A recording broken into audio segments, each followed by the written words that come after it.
another video. So today is part 2 in how to use Canva for free. So everything I do is free. Nothing is in the Canva that you have to pay for, I guess.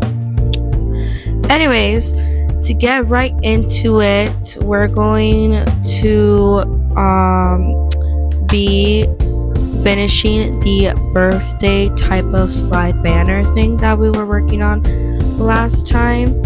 To do so, we're gonna go ahead and I'll put my screen up there. So this is where we left off. Where we left off was when we already know how to put in elements, how to flip them, how to edit your font, how to change your font, how to put things in frames, how to delete something, how to redo something, how to go back. We learned all those type of different stuff, but as you can see right here, it still looks very empty, and that's one of the worst things about doing this, is that every single time something looks empty, it's sometimes so complicated to put something in, but that's where I call it to put in a little spice to some things. So we're gonna be putting like an overlay, and we're gonna be doing more layers. To do so, we're just gonna go ahead and we're gonna search up confetti. Now that we searched up confetti, we're gonna go ahead and see the different types of confetti. And confetti is something that I chose because it really just goes with the birthday theme that we're going for in this one. And we're gonna be putting it in the background because we're gonna be making our own background type of thing. So I was thinking maybe something, if you put something that moves, you would have to make it into a video and have it replayed wherever you're gonna do it. So that's why I always like to do something that is solid. We can go ahead and use this one. In this one, we can change the colors to go with the scheme, but I think these colors are pretty good because they're all kind of more pastel, because that's another thing you gotta practice on, is having a good color combo. To do so, we're gonna put it a little smaller, and we're gonna put it double everywhere, just like so. Duplicate it to make like if it was a whole page, and put this one here and do the same thing we did on the top, on the bottom. All right, and we're going to select these on the top, making sure we don't select the balloons, and we're gonna position them all the way towards the back. And same thing we're gonna do with the bottom ones. These I have to do individual to not select the balloons, which I do not want to do. Okay, after we do so, we're gonna select the top ones and we're gonna put them a little bit more transparent so they can kind of blend in with the background and be in the background, just like so. Maybe a little, because we don't want to make them completely invisible. Let's check the number. It's 31, so we're gonna put 31 for the ones in the back, like so. You can go ahead and press on the 100 and put 31, and it goes automatically to 31 once you put in the number, which is a faster way to do it. Just like so. All right, after we did so, you can either put the name of the person on the bottom, or you can put the age they're turning. It's always good to look in those contexts, because if you're ever doing something, you want to make sure you have all the information so you can include it, because For me, I love having a lot of information to put on something because that means my flyer, my slide is not going to be empty and it's going to have something to fill it up. And as long as you know how to organize everything correctly, which we'll go into that in another video, how to organize everything correctly in spaces and colors, it'll look amazing and 10 times better than just having a simple happy birthday of how we have now. In this case, let's just put a number. You can either get a number from a text, and you can go ahead and put, let's do the number 7. And you can either put the number 7 here and then edit it yourself and everything. But let's go ahead and go into elements and search up a number 7. Maybe there's something better. Maybe there's not.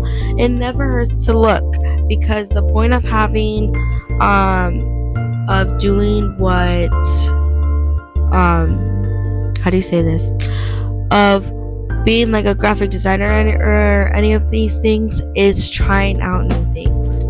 I'm a person who is very uncomfortable with change, and it has been hard for me. Even if you don't know it, it has been hard for me to change from doing one specific thing, as in putting like cursive on bold or whatever, to just putting all caps cursive or all caps bold, and because I feel like it looks weird, but people like that type of stuff, and you're gonna end up doing things that people like and you don't. I have so many flyers that I don't like how they look, but I anyways have to give it out to the people because it's what they like and what they wanted in the first place. So you always have to be open-minded. That's the word. You got to be open-minded, open to new things and to change, because it's hard. I'm not gonna lie. I'm just gonna put over here the number 7. There we go, number 7. And we're gonna see all the number 7s and see which one suits more this occasion. There's this balloon one. It doesn't look good, but I like how it looks. It's nice for anything else, and it has all the other numbers. You see, you don't need to pay for the thing. You can just use it free. It always recommends you to all the different fonts it has. Let's check any of these number 7s. Let's see. It's taking a while to load. Alright. You know what? Can I change these colors? Alright, bet. I'm gonna choose this one. Don't get me wrong. We're gonna change a few things to make this fit in, because I like this one. So this blue has to be the red. We're gonna put it red, like so. The dark background has to be not the orange, because there's a lot of orange going on. We'll do yellow, and then the spots can either be oh, that's just blending in right there. Alright, I think this looks better, or we can do the spots red too. Maybe that looks good. Yeah, that looks way better. Alright, so this is our number 7. We gotta make this 7 fit in. We can change this happy birthday. We're gonna ungroup this part, and we're gonna change the happy birthday to go with the 7. You don't always need to. If you started with something in the flyer, more than 50% of the time you're gonna need to change the whole thing because you see something work better. So it's always better, to try out new things. So now we're gonna go ahead and check out different fonts. In this case, we need to find like a bold one. When I say bold, I mean the opposite of cursive. Alright, so it's not cursive, it's just regular handwriting. That's what I call bold. And then cursive, I call it cursive. Like, for me, this is cursive. For me, this is bold. So that's the difference between it, because I know a lot of people say things more different than me, and then they just get confused because I don't give context, which I have to work on that. But Don't we all have something to work on? And this is just one of the few things I have to. But go ahead and check these out. This is giving like for a more happy birthday boy type of thing. Oh, this is a good font. Okay. Well, I want to find a good one that goes with the 7. That 7 is low-key. If we like maybe find a 7 that kind of goes with this, because I like this, because it doesn't mean like if you like this 7 doesn't mean you gotta change everything. Sometimes I have a flyer the color pink and it ends up coming out the color blue, and I take about a few hours on that just debating on the color. So it's okay to take your time, because doing what you're doing, you need to kind of be a perfectionist to make sure you're doing things the correct way and you don't miss any steps. And that's another thing. I'll be very careful with that. But I'm gonna go ahead and find a number 7, and we'll get back to this whole entire thing. Right, so I found this number 7, and it was originally all pink delicious, but I found these like digital pixel kind. You can go ahead and search that up, like a number 7 pixelized, and I found these, and I found it in the number 7. Only thing I did was change the colors to go more with the theme we're going for. So we're gonna make sure this font, I like it, kind of goes with the number 7. Let me take the 7 out. Kind of goes with number 7. I just don't like the colors of it because it doesn't go with the 7 that's the color. So we're just gonna change those lines if we can, or the effect, the color that it has for the effect. No, that just goes okay. I like it. This is better. It looks better if you put these colors in the font. So let's go ahead and take this out. Oops. Okay, that's okay. It happens. Let's put these more together. I'm going to show you how to do that now. So now you're going to learn a new thing. We're going to go ahead and press on this, and this little T has as a text and the arrows pointing opposite ways. We put it, and we can separate the lettering or closen up the lettering. In this case, we can also separate the height of the letters that go from each other, and I'm gonna move it over here so I can see it better, and we're just gonna put it a little closer to each other, like so. Not so much that they end up touching a lot, and we're gonna put it right here a little bigger, just like so.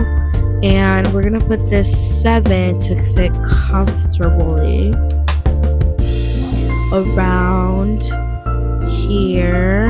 Maybe if we raise up this whole thing, maybe so, like that.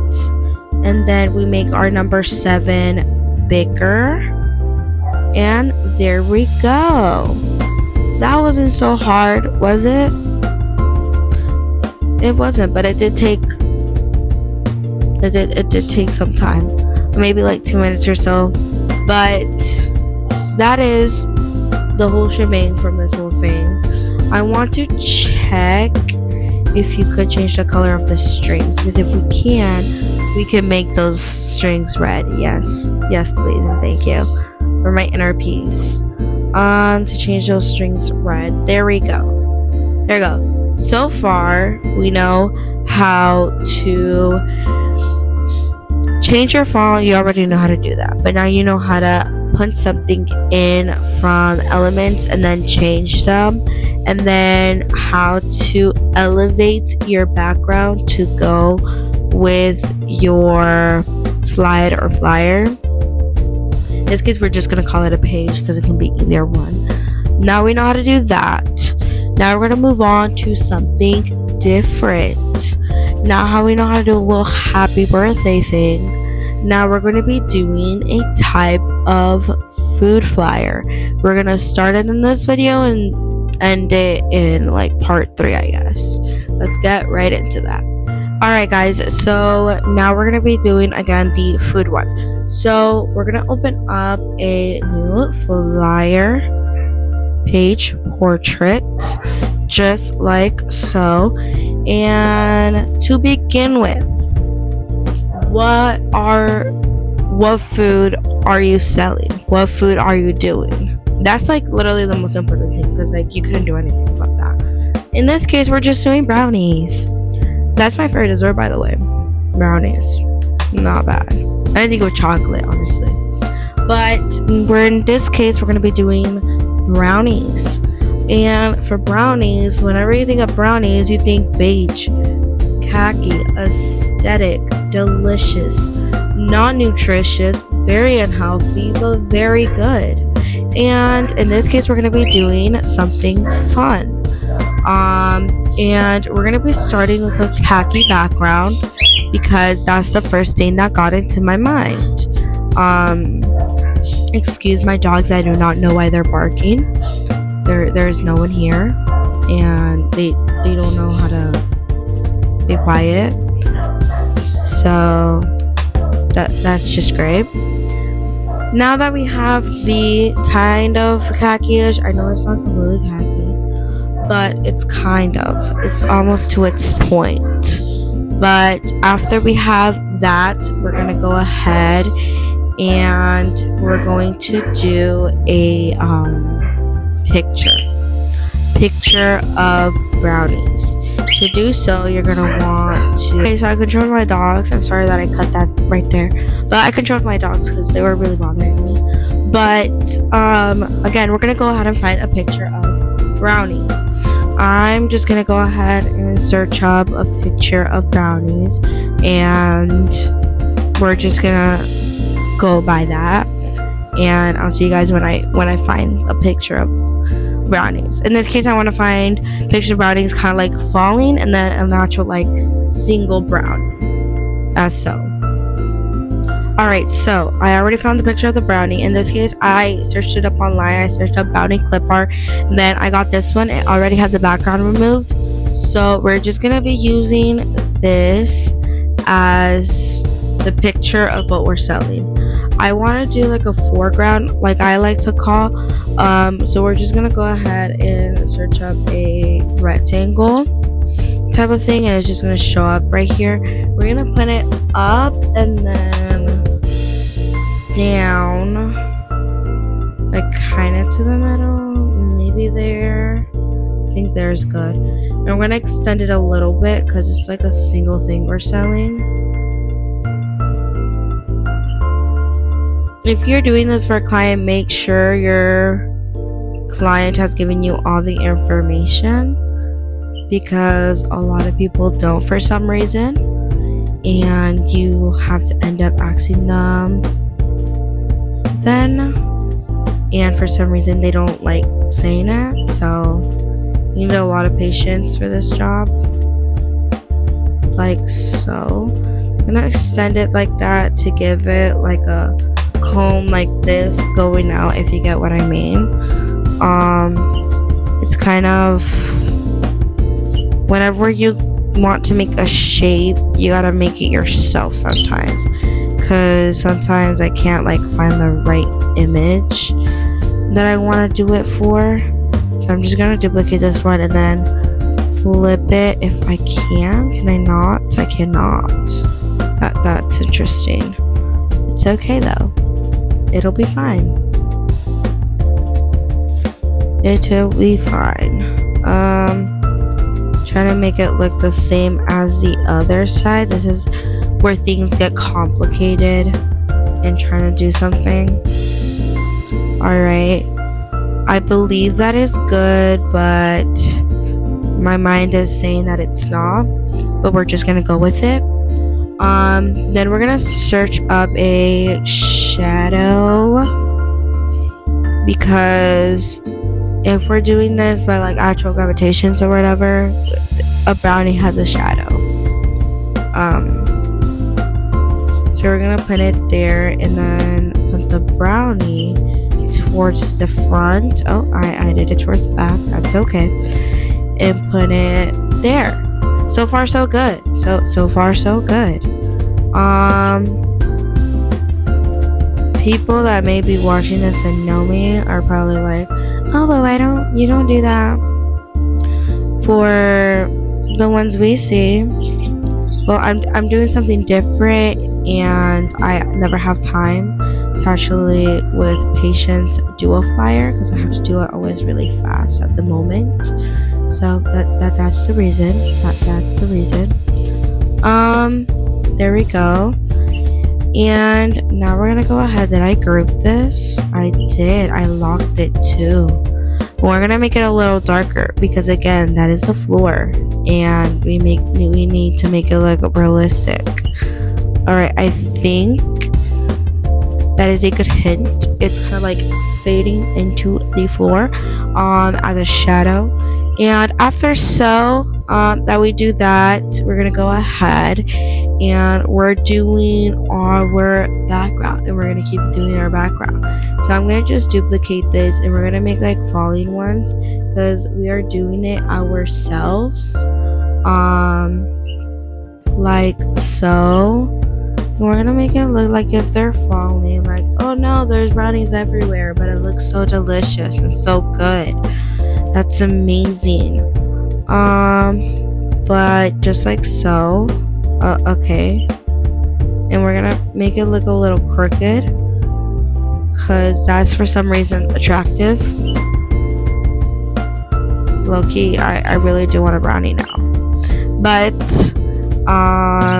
let's go ahead and finish that. We're gonna make it a little smaller maybe here. Maybe if we switch these, put this over here. It's too bad. Alright, it's all about trying new things. You can go ahead again with this little twisty thing. You can twist things if I didn't mention that before, just like so. And we're just gonna duplicate the same thing, and we're going to flip it to the other side. Way easier, and you don't have to select each and every one of them thinking that it's not the same, because now you're sure it is. And there we go. So far so good, and we've barely done nothing. All right, just deal with a lot of shapes and a shadow. And finding a picture is not that hard. You just need to find one that is very good quality, depending on what background remover you use. But in this case, for Canva, it has to be a PNG or a JNG. I think I said that right. I should have said that right. That's what Canva accepts from what I've seen. Background removers, it depends on what you use, and then you can just make it into a PNG. But so far so good. If you guys have liked this whole shebang of this tutorial in part 2, go ahead and comment down below what specifically you want to see, and see you guys in part 3. Maybe I don't get lost, maybe I do, I don't know, probably I won't because I have that all saved up. But anyways, thank you guys so much for watching, and see you guys in the next one.